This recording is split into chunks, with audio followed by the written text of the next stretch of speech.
자금을 많이 모으거나 하는 그런 부분들은 아니고요. 그래서 저희가 IO를 진행하는 목적도 사실은 일반적인 어떤 코인 프로젝트보다는 굉장히 저희 하드캡이 굉장히 작습니다. 그래서 기관 투자를 많이 받았느냐고 기관 투자라고 해서 많이 받은 건 아니고요. 네, 저희가 초창기에 얼리버드 형태로 해서 일부 기관에서 받은 게 누구고요. 그렇게 많지는 않습니다. 우리가 생각하는 것만큼 그렇게 많지는 않고 IO 자체도 저희들이 나중에 이제 그 체인이라는 거래소를 통해서 아마 공식 발표가 될 텐데요. 그렇게 해서 거기서 한번 보시면 정확한 하드캡을 보실 수 있고요. 네, 저희는 기본적으로 그렇게 생각합니다. 많은 투자가 일어나는 거는 좋다고 생각이 들지만 그 투자가 많다라고 하면 기존에 있는 어떤 코인들 프로젝트들 보면 그것이 어떤 성공이라고 생각을 하시더라고요. 근데 저희는 그렇게 생각하지 않고요. 저희는 많이 투자를 받으면 받을수록 많이 빚이라고 생각을 합니다. 그래서 저희가 거래소를 만드는데 꼭 필요한 자금 외에는 그것을 투자를 받지 않을 예정이었습니다. 또 하나 더 되나요? 엑스바 쪽의 트래블 쪽에서요. 언제쯤 하나투어 쪽에서 그 서비스 제공될 건지, 두 번째로는 웨이드라는 WED라는 개발을 언제쯤 완성이 돼서 구현되는 점. WED? 왜 말씀하십니까?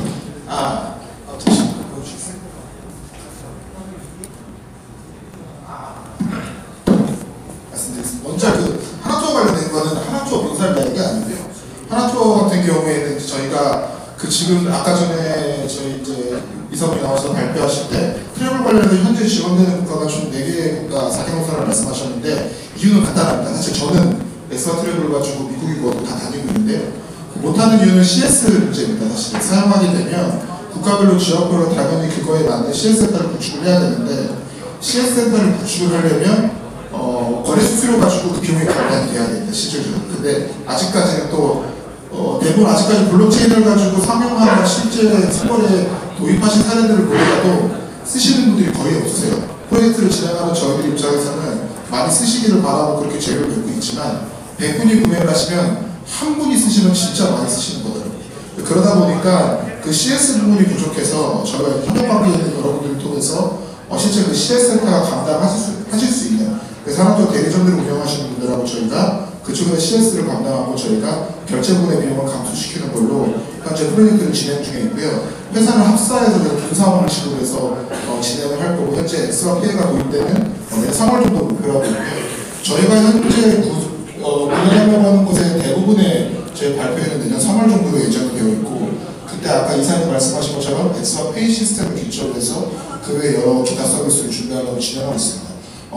엑스바 페이에 대한 부연 설명을 잠깐 드리면 저희 같은 경우에는 문제를 그걸로 봤습니다. 블록체인 시스템 참 좋은데 쓰기가 정말 불편합니다. 만드는 저희도 불편하고 유저들이 친숙하게 사용하는 인터페이스라고는 솔직하게 생각하지 않습니다. 그 일련으로 저희는 핀테크를 예로 들었고요. 핀테크 업체들이 QR코드를 통해서 시장을 장착하는 것처럼 저희 역시 사용하신 분들이 좀 더 편안하게 접근할 수 있는 QR코드나 온라인 방식을 통해서 저희가 결제를 진행하고 그 이면에 시스템 부분을 저희가 블록체인으로 구현하는 것을 목표로 되어 있습니다. 3월하고 4월 정도에 저희가 지금부터 매달 저희 역시 별도의 장소에서 블록체인 라이브쇼라든지 이런 걸 진행을 하면서 발표를 계속 할 거고요. 코인판이나 코인 전문 뉴스에도 기사가 많이 올라갔지만 그거 외에 저희는 일반적인 그러니까 블록체인을 모르는 분들이 접근하기 쉬운 언론사 매체를 통해서 저희가 지속적으로 광고나 공지를 내보내고 있기 때문에 계속 확인해 주시면 좋을 것 같습니다.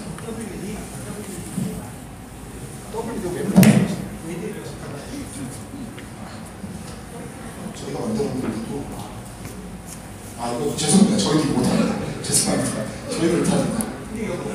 웹구현 말씀드리는 거고요. 웹구현 말씀드리는 겁니다. 그래서 서비스를 할 때 유저들이 친숙하게 다가가려면 어떤 회사는 삼성페이처럼 일반 그 오프라인 결제나 이런 거를 말씀하시는 분들이 많이 계신데 저희는 그것보다도 방금 말씀드린 두 가지 그래서 웹에서 온라인으로 쉽게 결제하는 방법하고 QR코드를 통해서 스마트폰이나 우리가 갖고 있는 태블릿이라는 이런 기기를 통한 결제가 유저들이 접근하기 편하다고 생각했기 때문에 개발하고 있는 겁니다. 저희도 못합니다. 죄송합니다. 그리고 마지막으로 그래비티 쪽에서 슈퍼노드랑 1대 XA 값이 어떻게 되죠?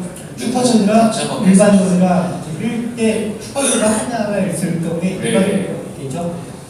저희가 일단은 그 노드에 참여에 제한을 두는 프라이빗 체인이 아니고 퍼블릭 체인이기 때문에 슈퍼 노드나 뭐 노드의 수에 제한을 두고 있지는 않습니다. 그래서 그거는 실제로 메인넷이 런칭된 이후에 노드가 참여해봐야 알겠지만 일단 저희가 말씀드릴 수 있는 거는 이게 DApp들이 대부분 이렇게 새로 개발하는 분들이 많으세요. 근데 DApp이 새로 개발하면 유저도 새로 모아야 되고 그만큼 비용이 많이 발생하거든요.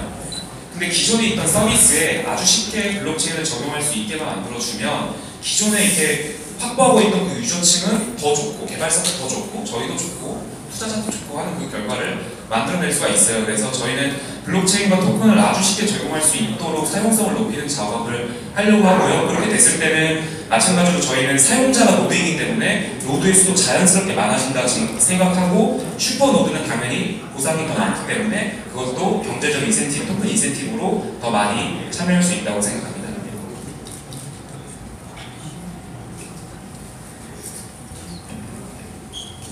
혹시 또 다른 질문 있으실까요? 네, 마지막으로 한 분만 더 하도록 할게요.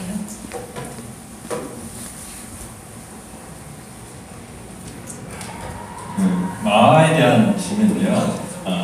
게임 아이템 거래에 대한 약간 이제 게임사를 제휴하지 않고 개인들이 가지고 있는 아이템에 대한 그 거래 중재를 정했는데요. 현재 법적 관점으로 보면 게임 아이템이 게임사의 소유고 사용자들은 사용권만 있는 걸로 알고 있는데 이게 이제 그 거래를 중개하고 그다음 그 내용 자체를 블록체인에 쌓는다는 자체가 상당한 위험성이 있어 보이는데 그거에 대해서 좀 더 설명을 해주셨습니다. 네, 그 부분은 좀 이슈 사항이 있습니다. 게임 아이템, 그러니까 게임사에서 제공하는 게임의 아이템이 과연 게임사 것이냐 아니면 그 해당 게임을 플레이하는 게이머의 것이냐라는 부분들은 지금도 예전에도 그랬고요. 지금도 여전히 이슈 사항이 있습니다.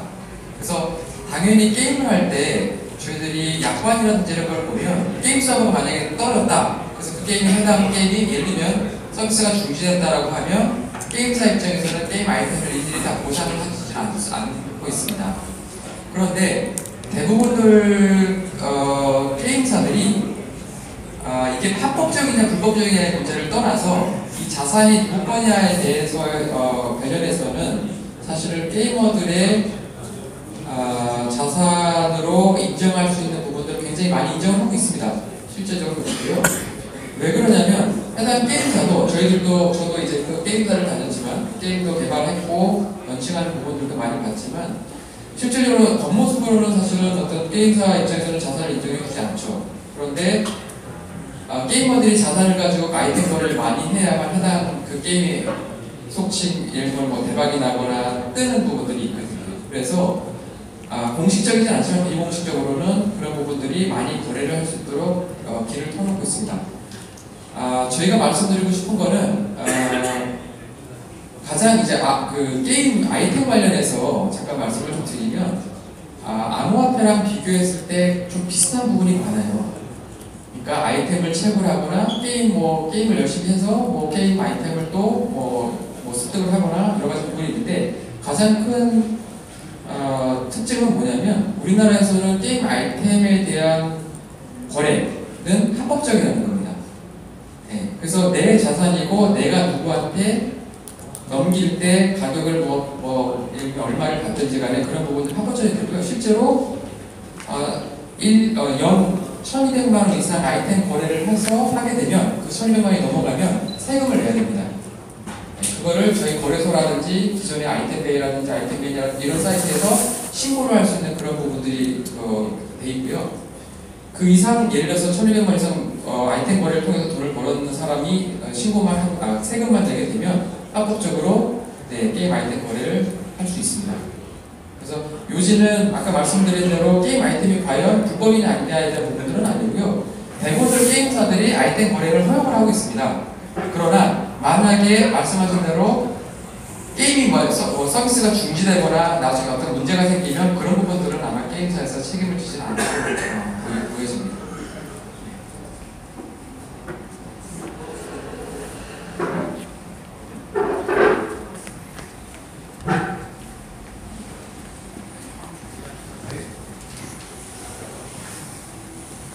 제우스 관련인데요. 그 POC 관련해서 퍼블릭 AI라고 하셨잖아요. 네. 그 알고리즘 그러면 이제 그 알고리즘을 AI를 어떤 식으로 이제 평가를 해서 비교도를 그런 것도 이제 당연히 오픈되어 있는 걸 텐데 어떤 식으로 이렇게 오픈이 되어 있을까요? 일단은 POC 자체는 3개 단계이고요. 이거를 가능하게 하기 위해서는 코어 단에서 분산 컴퓨팅이 좀 지원이 돼야 돼요. 그래서 그거에 대한 코어 리서치를 지금 현재 진행 중에 있고요. 그 리서치된 결과를 녹인 테스트넷은 내년 2분기쯤에 기대할 수가 있을 겁니다. 그리고 또 단순히 분산 컴퓨팅이 완성된다고 해서 저희가 원활한 POC의 기능을 수행하기는 당장에는 힘들거든요. 어떤 데이터셋을 잘 수령을 해서 어떤 모델이 떨어지냐에 따라서 이게 POC 모델이 잘 동작하는지 아닌지를 평가할 수 있어야 되고, 거기에서 이제 블록 내 사용자들의 활동 데이터 굉장히 또 많아야 되고요. 뿐만 아니라 아까 설명은 안 드렸는데 POC에서 수행하는 기능이 좀 더 다른 것들이 있어요. 시장을 감시하고 이런 기능들이. 그래서 저희가 POC의 성숙도를 지금 4분기쯤으로 미리 잡고 있는 거고요. 다시 돌아와서 아까 진행사항에 대해서 질문을 하셨는데 지금 진행 중에 있습니다.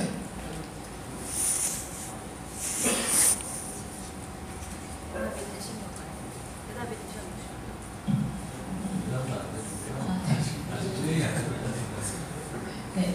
혹시 다른 분도 질문이 있으실까요? 없으신가요? 네, 그러면